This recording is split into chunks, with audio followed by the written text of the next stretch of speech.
बिस्मिल्लाहिर्रहमानिर्रहीम। अस्सलाम वालेकुम। दुश्मन की बहुत सारी चीज़ें ऐसी होती हैं कि जिनको हम इग्नोर कर देते हैं और उनको इग्नोर कर भी देना चाहिए, क्योंकि वो सिर्फ डराने के लिए या धमकाने के लिए चीज़ें होती हैं। और कुछ चीज़ें ऐसी होती हैं जिनके ऊपर हमें गौर करना चाहिए, जिनके ऊपर हमें अपनी प्लानिंग जो हमने करनी होती है वो उन चीज़ों को, उनके मंसूबों को, उनकी चालों को फिर मद्देनज़र रख के बनाई जाती है। परसों इंडियन वजीर दफा राजनाथ सिंह ने एक बड़ी बढ़क मारी है। उसको बढ़क कहा जाएगा, लेकिन उसमें बड़ी गहराई है। उसमें बड़ी शायद उनकी मनसूबाबंदी या उनकी चाल या उनकी प्लानिंग जो है वो यहाँ हो रही है, वो झलक रही है। उन्होंने ये कहा है कि पाकिस्तान का खुदा न खास्ता, पाकिस्तान का जी नक्शा हम तब्दील कर सकते हैं। कैसे तब्दील कर सकते हैं जी? कि हम सिंध के ऊपर किसी भी वक्त इंडियन फोर्सेस जो हैं वो सिंध में दाखिल हो सकती हैं और सिंध के ऊपर हम कब्जा कर सकते हैं। किसी भी वक्त हम कोई एडवेंचर कर सकते हैं, हम सिंध का कंट्रोल अपने हाथ में ले सकते हैं और सिंध जो है वो किसी भी वक्त जो है वो दोबारा से, उनका ये कहना है ना जी कि बहुत सदियां पहले जब मोहम्मद बिन कासम आए तो उस वक्त ये यहाँ पर ज़ाहिर बात है कि हिंदू ज़्यादा थे, और फिर मोहम्मद बिन कासम के आने के बाद जो है यहाँ पर इस्लाम की रोशनी आई, इस्लाम की किरणें यहाँ पर फूटी, और फिर आहिस्ता आहिस्ता स्लोली स्लोली यहाँ पर मुसलमानों की तादाद बढ़ती गई और हुकूमत जो है वो मुसलमानों के पास चली गई और हम दोबारा जी सिंध के ऊपर जो है वो हम कब्जा हासिल कर लेंगे। अच्छा, इसके साथ कनेक्टेड एक और बात, क्योंकि उसने ये जो बात की है राजनाथ सिंह ने, उसको हम बड़क कहेंगे, लेकिन इसके ऊपर गौर करने की भी बात है। इसके ऊपर हमें तहकीक करने की भी हमें ज़रूरत है। इसके ऊपर कनेक्ट इसके साथ जो बात है वो ये है कि सर क्रीक जो एक जगह है वो सिंध और इंडिया के बॉर्डर के बिल्कुल दरमियान का जो इलाका है, उसके बारे में भी बहुत सारी बातें कर चुके हैं जी। हम सर क्रीक में कुछ करने वाले हैं, हम वहाँ पर उस साइड से कोई हरकत हो सकती है, हमलावर हो सकते हैं। कराची के बारे में ये भी बात इसके साथ कनेक्ट कर लें कि वो पिछले एक महीने से नेवी जी हरकत में है। हम कराची के ऊपर कुछ कर, उनका गोदी मीडिया भी, क्योंकि उनके दिमाग में हिंदू के जो बात चल रही होती है, फिर वो वही राग जो है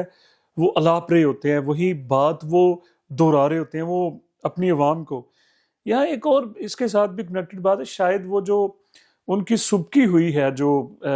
10 मई को, और जिस तरह से वो जलील हुए हैं, तो वो जो अगर वो कुछ करना चाहते हैं तो वो अपनी आवाम को कोई एक ऑब्जेक्टिव होना चाहिए ना सामने। जब हम किसी मकसद के ऊपर निकलते हैं, ज़ाहिर बात है, तो फिर उसका कोई हासिल, उसका कोई फल, उसका कोई जनाब हमें फ़ायदा हम बताते हैं जी अपनों को, यार मैं अगर ये काम करूँगा तो फिर मुझे इतना पैसा मिल जाएगा, मुझे ये कामयाबी मिल जाएगी, लिहाजा मेरा साथ दें। वो अपनी अवाम में ये नैरेटिव बनाना चाहते हैं कि हम पाकिस्तान के ऊपर खुदा न खास्ता अगर कोई हरकत करते हैं, हम सिंध के ऊपर कंट्रोल कर लेंगे जी, ये इतना इलाका हिंदुस्तान के साथ ऐड हो जाएगा, हिंदुस्तान ग्रेटर हिंदुस्तान बन जाएगा, पाकिस्तान खुदा न खास्ता। तो बहरहाल ये ज़रा गहराई वाली बात है, इसलिए मैंने आप लोगों के सामने रखी। इसके ऊपर हमें थोड़ा सा कान धरना भी होगा, धमकी के साथ साथ, बिगाड़ वो हमारा कुछ नहीं सकते। दूसरी दो अहम चीज़ें, एक उनकी जो वेस्टर्न कमांड का जो कमांडर है या जनरल है उनका, मनोज कुमार, उसने एक बड़ी बोंगी सी मारी है। उसने ये कहा, यानी कि फिर इस यहाँ पर भी कि ये उनका जो मोटिव ज़रा जो यहाँ हो रहा है यहाँ पर भी कि जी हम जब पाकिस्तान के ऊपर हमला करेंगे खुदा न खास्ता, तो हमें कितने दरिया अबूर करने होंगे, कितनी हमें नदियाँ अबूर करनी होंगी। ये डायरेक्ट उनकी तरफ से ये भी परसों की बात है कि ये धमकी भी उन्होंने दागी है जी कि हम पाकिस्तान के ऊपर हमला तो करने वाले हैं और हम इस बात की एक्सरसाइजेज कर रहे हैं, हम इस चीज़ की प्रैक्टिस कर रहे हैं जी कि जब हम पाकिस्तान के ऊपर हमलावर होने की कोशिश करेंगे, जो हम प्लान कर रहे हैं, जिसकी हमारी तैयारी मुकम्मल है, उनका ये कहना है। तो फिर हमें उसने सतलुज का भी नाम लिया, ब्यास का नाम लिया और रावी रिवर का उन्होंने नाम लिया। ये हिंदू का ज़हन यहाँ से भी वाजे हो रहा है। राजनाथ सिंह की बात, फिर उसको इसके साथ ही इस बात को भी ज़रा जोड़ के अगर हम तनाज़र देखें तो वो क्या करना चाह रहे हैं, उनकी कोई प्रोग्रेस भी सुना है कि नज़र आ रही है कि वो बॉर्डर के साथ जो है वो अगले मोर्चों के ऊपर अपने टैंक्स वगैरह जो हैं वो शिफ्ट कर रहे हैं। यानी कि उनके जहन में जो एक इंतशार है, جو ایک بے عزتی ہے ان کی 10 مئی کے بعد، وہ یہ چاہتے ہیں کہ ہم کچھ نہ کچھ ضرور ایسا کریں کہ ہماری ہندوستان کی فوج کا مرال بلند ہو جائے، ہماری عزت بلند ہو، جو لوگ کہیں جی انڈیا واقعی جو ہے نا جو کر سکتا ہے۔ بہرحال پاکستان بے خبر نہیں ہے۔ ایک بڑا اہم بھارتی تجزیہ نگار ہے، دفاعی تجزیہ نگار، اس کا نام ذرا میرے ذہن سے اس وقت سکپ ہو گیا ہے، تو اس سے یعنی کہ اس کے بارے میں یہ کہا جاتا ہے کہ وہ بڑا نیوٹرل تجزیہ دیتا ہے، مطلب کہ ایک ہے کہ جیسے گودی میڈیا باتیں کر رہا ہے کہ جو وہ ان کی باتوں کی تو ورتھ کوئی نہیں، جیسے انہوں نے کہا تھا کہ ہم لاہور پہ جی حملہ آور ہو چکے ہیں، ہماری وہاں پر بڑی پھر وہ بے عزت ہوئے پوری دنیا میں، اور ان کی جو کریڈیبلٹی متاثر ہوئی، نقصان ان کا ہی ہوا، یعنی کہ گورنمنٹ کے ساتھ ساتھ ان کا میڈیا بھی جو ہے وہ بالکل ذلیل و خوار ہو گیا۔ تو وہ جو دفاعی تجزیہ نگار اس نے یہ کہا ہے کہ اس سے یہ پوچھا گیا کہ سندور جو 2.0 جو ہے وہ شروع ہوگا، اس کا جواب یہ ہے کہ یہ سوال ہی irrelevant ہے، یہ سوال ہی نہیں پوچھنا چاہیے، کہ دونوں ملک جو ہیں پاکستان بھی اور انڈیا بھی مکمل تیار ہیں۔ اس کے کہنے کا مقصد یہ ہے کہ یہ ہونا ہی ہونا ہے،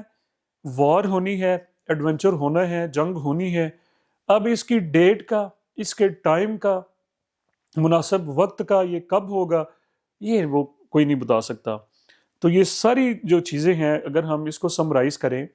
تو وہی باتیں جو ہم مئی میں اپنے یوتھ کو کہتے تھے، خاص طور پہ شہادت ہے مطلوب و مقصود مومن، یہ ہمارا ہے۔ اور ہمیں ہر وقت دیکھیں ہماری جو فورسز ہیں، ہماری مسلح افواج جو ہے وہ اپنی تیاری میں ہے، وہ اپنا کام کر رہے ہیں، وہ ان کا کام ہے۔ ہمیں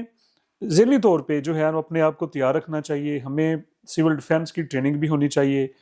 ہمارا اللہ تعالیٰ کے ساتھ رابطہ بھی، اور سب سے بڑی جو چیز ہے جو ایک مرد مومن کا سب سے بڑا جو اس کا جو ہتھیار ہے، سب سے بڑا اس کے پاس جو اس کی طاقت ہے، وہ اس کا ایمان ہے اور اس کا جذبہ شہادت ہے۔ موت اللہ پاک کے پاس ہے۔ حضرت خالد بن ولید کی مثال ہمارے سامنے، ساری زندگی انہوں نے جنگ و جدل میں گزاری، مہمات میں، غزوات میں انہوں نے، لیکن جب بستر موت کا جب وقت آیا تو اپنے گھر میں، تو اللہ تعالیٰ دکھاتا ہے کہ موت، نفع نقصان اللہ کے ہاتھ میں ہے، وہ کسی انسان کے پاس نہیں ہے، کسی فوج کے پاس نہیں ہے، کسی ملک کے پاس نہیں ہے۔ اور یہ سب سے بڑا وہ اثاثہ ہے، یہ سب سے بڑی وہ کوالٹی ہے، یہ سب سے اہم وہ چیز ہے جو ہمسایوں پڑوسیوں کے پاس نہیں ہے، وہ ہمارے پاس ہے۔ انہوں نے لاکھ کوششیں کی 47 سے،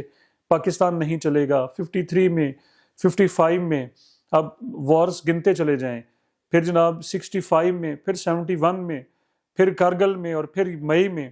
انہوں نے لاکھ کوششیں کر لیں کہ جی کسی طریقے سے پاکستان کو ہم نیچا دکھا دیں، پاکستان کو فیلئر قرار دے دیں، پاکستان کے اوپر۔ دیکھیں کوئی بھی جو انسان ہوتا ہے وہ احسان کی وجہ سے نہیں رکا ہوتا، میری بات سمجھیں، وہ ہماری منہ کی وجہ سے نہیں رکا ہوتا کہ میں یہ، وہ اس کو اپنا رزلٹ نظر آ رہا ہوتا ہے، اس کو اپنی طاقت کا اور اگلے انسان کی طاقت کا وہ موازنہ گھر بیٹھ کے کرتے ہیں، اور پھر رزلٹ کو دیکھ کے وہ کوئی انسان قدم اٹھاتا ہے۔ پاکستان کا خدا نخواستہ اگر دفاع کمزور ہوتا، ہم نیوکلیر ہمارے پاس ٹیکنالوجی نہ ہوتی، ہمارے پاس لیٹسٹ ویپنز نہ ہوتے، ہماری جو افواج ہیں وہ ٹرینڈ نہ ہوتی، بہادر نہ ہوتی، تو سوال ہی نہیں پیدا ہوتا، ہندوستان رک جاتا، ہندوستان ہمارے اوپر حملہ آور نہ ہوتا، یا اسرائیل رک جاتا، یا اس کے ہواری جو ہیں وہ رک جاتے۔ یہ اللہ تعالیٰ کا فضل ہے، یہ اللہ تعالیٰ کا کرم ہے کہ اس نے ہمیں جدید جو ٹیکنالوجیز ہیں، ہماری بہادر افواج، ان چیزوں سے اللہ تعالیٰ نے ہمیں نوازا ہے۔ تو یہ رزلٹ کی وجہ سے، میں پنجابی جی کہتے ہیں نا کہ اگلا پاسا ویکھ کے کوئی بندہ کھلوندا ہے، ویسے نہیں کھلوندا۔ تو مجھے اپنی دعا میں یاد رکھیں۔ بہت شکریہ۔